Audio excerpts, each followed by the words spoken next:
Welcome chess lovers to another video of Chat Tracks, and today we have a special guest, the 101st woman grandmaster of the world, a woman who recently conquered Irina Krush in the Women's American Cup tournament and reached to the grand finale.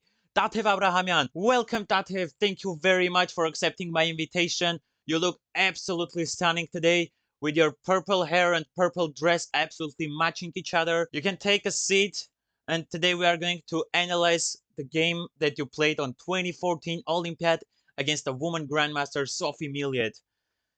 You played absolutely brilliant game, and I'm going to show this game to all my audience. I hope that you guys like this game. Let's start. So Tatev is playing with white pieces while Sophie is playing with black ones. Tatev starts the game with king's pawn. Sophie responds with pawn d6, the Pirc defense. Tatev brings her pawn to d4, gaining this beautiful two-pawn control over the whole center. Sophie brings her knight out to f6, attacking this pawn. Tatev makes the most logical move here, knight c3. Sophie plays pawn e5, and Tatev brings the second knight into the game. Her opponent also activates her passive knight, to which Tatev responds by activating the light square bishop. So here Sophie opens the king's way to castle, and Tatev brings her pawn to a4, gaining more control on the queen side of the board. Both players castle. Sophie pushes the pawn to a6 to remove most control that Tatev has on the queen's side, especially on b5 square. And now Tatev goes rook e1. Sophie responds with pawn b6, opening up this bishop's way to b7. Tatev pushes her pawn to h3. Sophie brings her bishop to b7, attacking this pawn and also connecting the rook to the queen and giving an extra defense to the rook with the bishop. Until now, all the moves were from the textbook, and this position is right now one of the variations of Philidor defense. And in this position, black is planning going to b5 with the pawn. Tatev decides to bring her bishop to a2, but pawn goes to b5. Tatev has to accept the trade because otherwise the pawn will just push to b4. So Tatev accepts the trade and goes to b4, preventing this pawn from pushing further. Sophie plays a little bit of aggressive move, pawn d5, attacking this pawn and increasing the tension in the center, especially with these four pawns that are facing each other, right? Tatev decides to take the e5 pawn, attacking the knight. Sophie takes the pawn on b4 with the bishop, attacking this knight, and also if they take this knight now, this will be a fork. So Tatev has to think something to prevent it, right? Oh no, she doesn't have to do it. She just takes the knight, because after the bishop takes c3, the pawn takes g7, attacking the rook. So now if black takes any of these rooks, white pawn will just take this rook and have so much better position in the game.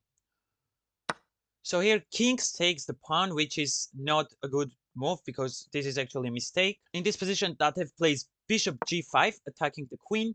The most logical move is to block the attack and counterattack the bishop. Tatev doesn't care about this fork that's still here and this attack on the bishop, and she goes knight d4, an amazing move that is planning. If any of these pieces is taken, knight just goes to e6, and look at this fork that he makes. This will be amazing.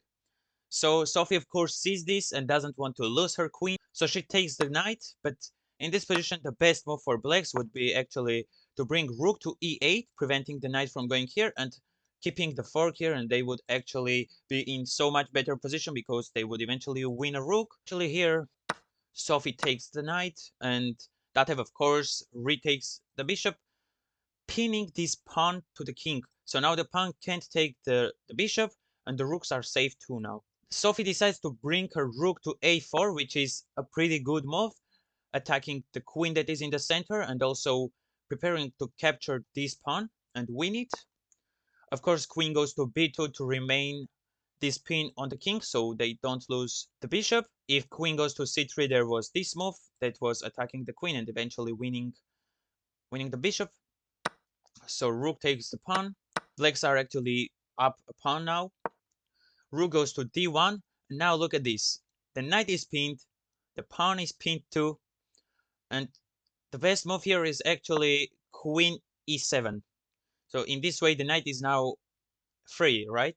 But Sophie plays bishop c6. Queen goes d3, attacking the bishop. Queen goes to a8, counter-attacking the white's bishop and also protecting theirs. Oh my god, protecting their own bishop. And here Tatev goes to b3, protecting the bishop, which is actually a top computer move. So here Black decides to push the pawn to attack the queen, which is, as we can see on the bar, isn't a very good move, because now Tatev finds the best move again in a blitz game. This is absolutely amazing. She goes queen g3.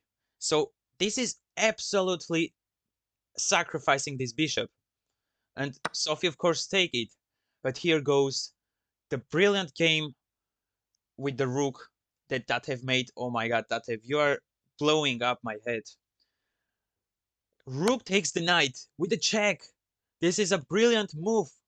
Why? Because if the bishop takes, queen takes g5 with a check, king can go to any of these squares, so it's forced to go to h8, and after this check and this cover, queen takes rook, checkmate. So queen can't take the rook. The best move here for the king is h6, because after this they still have some ideas maybe to come up with, and also f6 was also better move than the other ones, not counting the one to h6, because as you can see on the evaluation bar, this is a 14 point better for 14 and a half points better for whites. So the best option for black king now is king h6. But sadly, Sophie didn't find this move. She moved her king to g6, and here Tatev Abrahamyan ends the game with a brilliant rook sacrifice. Two brilliant rook sacrifices, one after another. Rook g7, an amazing, brilliant rook sacrifice. Oh my god, Tatev, you are a genius. Because if king takes, queen takes the pawn, and after king goes to h8, it's the same mate that we saw before.